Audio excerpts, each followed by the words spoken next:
家好，歡迎返到嚟日常研究部。當貓到咗年紀大嘅時候，就好似我哋人咁，有啲病會變成慢性病，就算你幾唔想，都要同佢一齊面對同治療。不過只要見到佢食得、瞓得、屙得，精神唔錯，起碼都安心啲啦。間中小感冒下，或者心情麻麻，其實都好平常啫。日子耐咗，你自然會成為最了解佢嘅代言人。佢一有咩唔妥，你一定 feel 到嘅。到真係要睇獸醫嘅時候，就唯有靠你啦。但與其等到最後，其實可以行多一步，平日多啲觀察，甚至喺屋企幫佢哋做啲基本檢查，及早發現問題，防患未然。今次我哋帶嚟貓咪實用 Body Check 健康指南，分開上下兩集播出，總結12個最常見嘅檢查項目，包括點樣去 check， 有咩症狀，同埋幾時要睇醫生。仲會分享主人嘅真實個案，希望可以帶到俾你新嘅啟發啦。特別係養布偶、英短、波斯貓、折耳貓等等呢類品種貓嘅主人，因為佢哋天生有較高嘅遺傳病風險。記住睇到最後啊！我哋呢個頻道主要係探討生活同寵物嘅有趣話題，有你哋嘅支持，我哋至可以持續向前。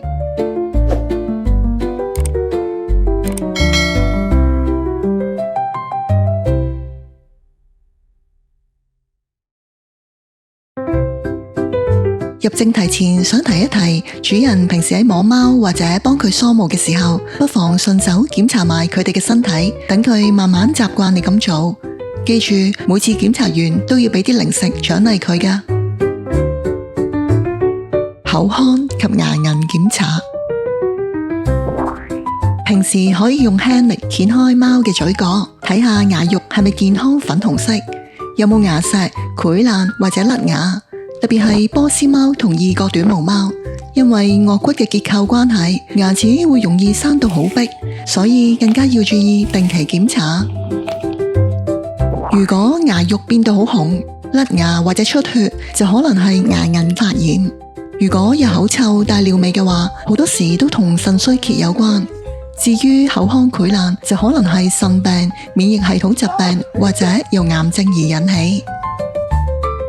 如果只係輕微牙結石，可以先觀察下，同時做好口腔清潔，例如幫佢刷下牙。但如果牙結石好嚴重，或者見到牙齦發炎、甩牙、持續出血同流口水，就要盡快帶佢去睇獸醫啦。喺我第一次帶我隻貓仔去做身體檢查嘅時候，獸醫話佢有嚴重嘅口腔發炎，仲話呢種病係冇得醫嘅，只可以靠類固醇或者全部剝晒啲牙。當時我聽到有啲懷疑，於是後嚟上網去揾資料啦，發現有部分主人分享過，話呢類病症有機會係因為對貓糧入面嘅穀物，好似小麥有過敏反應。於是我就試下幫佢轉咗隻冇小麥成分嘅糧。幾個月後再帶翻佢翻去復診，獸醫話佢口腔已經冇發炎啦，完全好翻晒。雖然佢之前嘅症狀唔算最嚴重，只係牙肉紅腫同有啲口臭，但依家真係乜事都冇啦。呢件事令我覺得獸醫一口咬定話冇得醫，真係好唔合理咯。有時原來只係轉下飲食就可以解決到，仲可以慳翻大筆手術同醫藥費添。眼睛檢查，留意貓對眼有冇神，夠唔夠清澈，有冇發炎嘅跡象，例如紅腫、流眼水或者有異常分泌物。檢查埋眼白有冇泛紅，以及兩邊瞳孔大細係咪一樣呢？特別係波斯貓同異角短毛貓，因為臉型扁平，先天淚管短，好容易積住啲眼淚形成淚痕，所以要特別注意清潔啊。如果雙眼紅腫，流出黃色嘅分泌物，好多時都係結膜炎。當佢嘅第三眼臉長期突出，就可能同內臟疾病、脫水、FIP 或者神經系統問題有關。至於瞳孔大細唔同，或者突然失明，可能係眼內出血、青光眼、神經系統問題，甚至癌症。如果只係輕微流眼水，可以觀察1-2日。同時留意下屋企環境，睇下有冇太多塵、香薰或者煙味，保持空氣流通同清潔。但如果紅腫得好嚴重，成日用手仔捽眼，又或者流埋啲黃色、綠色嘅分泌物，甚至瞳孔有異常，就要立即帶佢去睇醫生啦。我屋企有隻寄養嘅貓，有日佢隻左眼生咗嚿又大又紅嘅硬塊，差啲頂到出眼皮外面。於是我帶咗佢去睇獸醫，醫生話要盡快切除，但佢嘅體重比建議做手術嘅標準輕咗成3-4磅，死亡風險高達5到7成啊！醫生叫我哋盡量令佢開心，保持健康，等佢可以肥翻啲啦。點知之後我發覺佢嗰嚿硬塊開始縮細，短短1個星期就由原本凸晒出嚟，到而家完全消失咗啦。雖然我唔肯定佢嘅視力有冇受到影響，但至少唔使冒住生命危險去做手術啩。我都係第一次見有貓咁識錫住我嘅荷包嘅。耳朵檢查同樣都係要用輕力掀開貓嘅耳仔，睇下入面乾唔乾淨，有冇黑色耳垢、黃色嘅分泌物，或者有冇異味。而異味好多時都係由細菌或者酵母菌感染所引起，特別係蘇格蘭折耳貓，因為基因缺陷，耳道軟骨可能發育唔正常，特別容易有耳部感染或者發炎。如果耳仔入面有啡色好似沙泥咁嘅耳垢，又成日搖頭拗耳仔，好可能係耳蟎。但如果係黃色結身嘅分泌物，就可能係受到感染。不過呢啲情況亦都有機會因為係酵母菌感染，耳仔入面有異物或者由中耳炎引起嘅，最好都係俾獸醫檢查先至可以肯定。如果只係輕微嘅耳垢，可以先觀察幾日，但如果仲有持續拗耳仔、紅腫、流埋啲黃色結身嘅分泌物或者有異味，就要盡快帶佢去睇醫生啦。我隻貓喺每年春天同一到秋天都會成日耳仔痕同歪面，可能係季節性影響，亦可能同食物有關啩。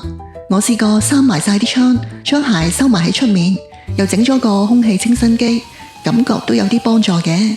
最近我仲幫佢轉咗毛穀物嘅濕糧，因為之前食開嗰隻新配方加咗好多豌豆同紅蘿蔔，佢似乎唔太啱食咯。轉咗糧之後，我發現今年秋天佢嘅情況明顯冇以前咁嚴重啦。其實雞肉係貓常見嘅致敏源，所以有啲同廠共用生產線嘅火雞糧都可能有類似嘅問題噶。不過如果長期淨係食魚，又可能會有水銀風險，所以兔肉都係唔錯嘅選擇，而且通常唔會引起過敏嘅。皮膚及毛髮檢查，用手指輕力撥開貓嘅毛，順住由頭摸到尾，邊摸邊睇有冇甩毛、紅腫、皮屑、結焦或者寄生蟲嘅跡象，同時輕輕按埋佢個頭、背、肚同四肢，感覺下有冇硬塊。記住要留意大細、硬度同埋望下隻貓嘅反應。另外，緬因貓、波斯貓呢類長毛品種，因為毛髮多又密同透氣差，好容易打棘同積聚污糟嘢，所以檢查時要特別留意皮膚有冇發炎或者感染。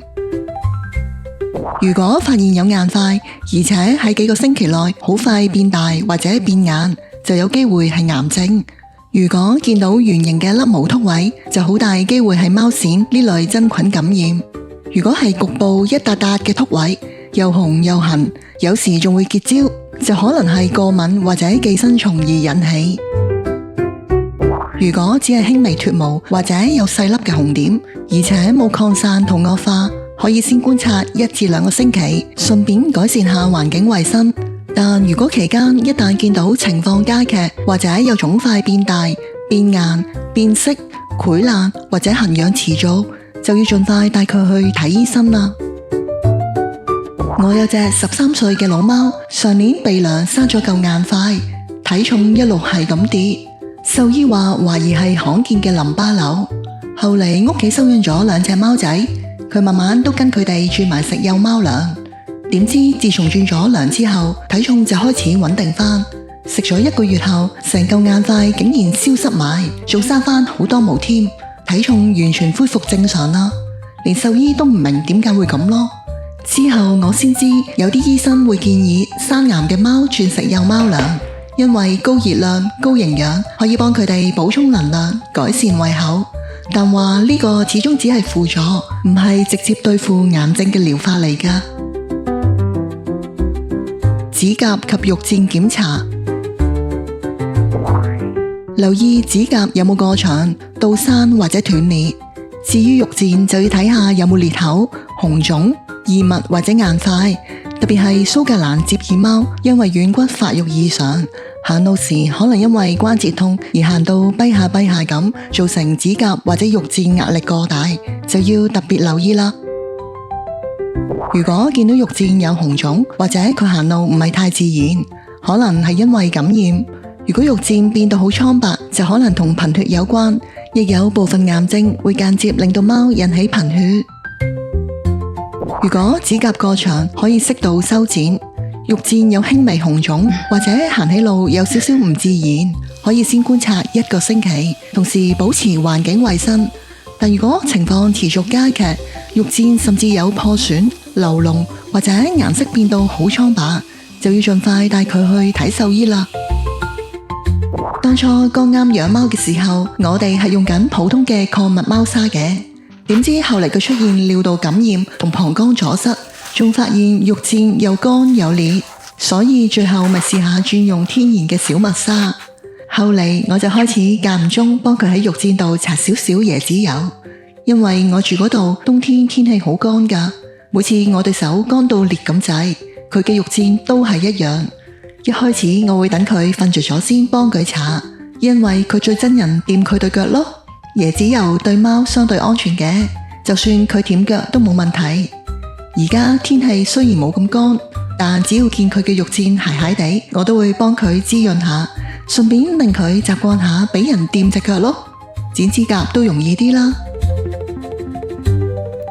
神經及行為異常，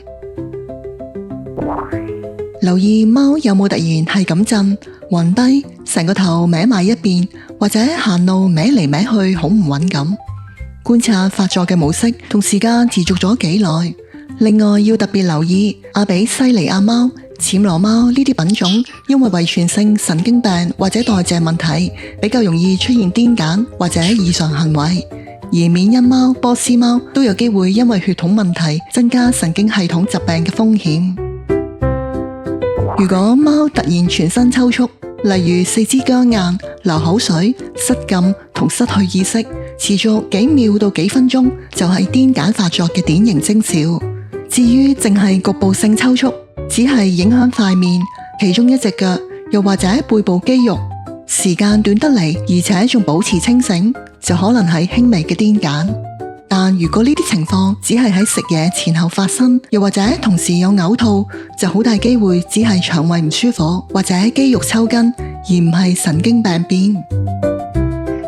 任何情況嘅抽筋或者唔停咁震，就要立即去睇醫生啦。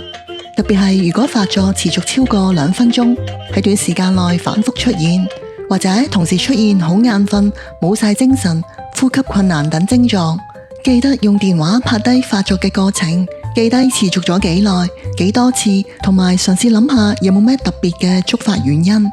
咁喺見獸醫嘅時候，就有機會可以更快揾到病因啦。我隻貓原來係腸胃出咗問題。